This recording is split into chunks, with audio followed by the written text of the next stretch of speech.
Gaza की हर गली और कूचे में इजरायली सेना के युद्धक टैंक और सैन्य वाहन हमास के लड़ाकों की तलाश में घूम रहे हैं और ऊपर से इजरायली एयरफोर्स इन टैंकों की अगुवाई कर रही है। आईडीएफ के लड़ाकू जेट्स ने गाजा को हवाई हमलों में खंडहर में तब्दील कर दिया है, लेकिन इसके बावजूद हमास की सैन्य शाखा अल कासिम ब्रिगेड और अल कुद्स ब्रिगेड के लड़ाकों ने हथियार नहीं डाले हैं, बल्कि वो आईडीएफ पर गुरिल्ला स्टाइल में पलटवार कर रहे हैं।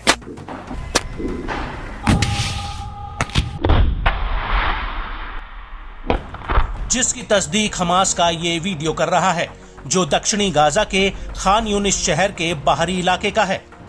इस वीडियो में साफ दिख रहा है कि अल कुद्स का लड़ाका कैसे खंडहर में तब्दील हो गए एक मकान में सीढ़ियों से चढ़कर इजरायली सेना के एक वाहन पर रॉकेट लॉन्चर से हमला करता है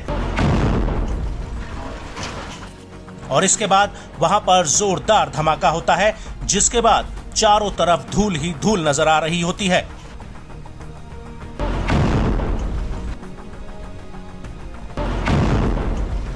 और इसी वीडियो में अल कुद्स का एक और लड़ाका एक मकान में छिपकर दूर गली में खड़े आईडीएफ के टैंक पर घात लगाकर रॉकेट से हमला करता है,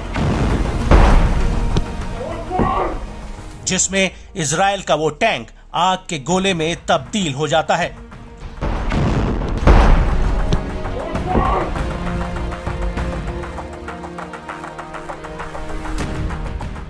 इसके बाद अल कुद्स का एक दूसरा लड़ाका एक मकान के पीछे खड़े आईडीएफ के टैंक पर जोरदार हमला करता है।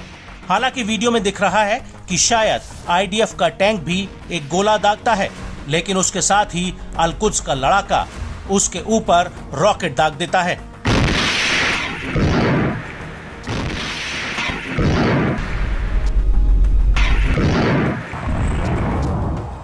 इसके बाद आईडीएफ का टैंक एक सकरी सी गली में खड़ा हुआ दिख रहा है, जिस पर सामने से एक बम या रॉकेट आकर गिरता है, जिसमें जोरदार धमाका होता है।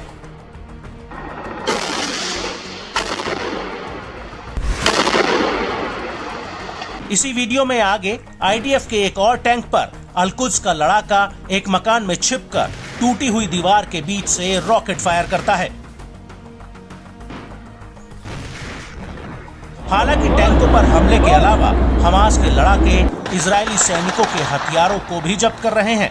इसी वीडियो में आखिर में अल कुद्स ने इजरायली ड्रोन को भी दिखाया है, जिसे उसने संभवतः आईडीएफ से जब्त किया है।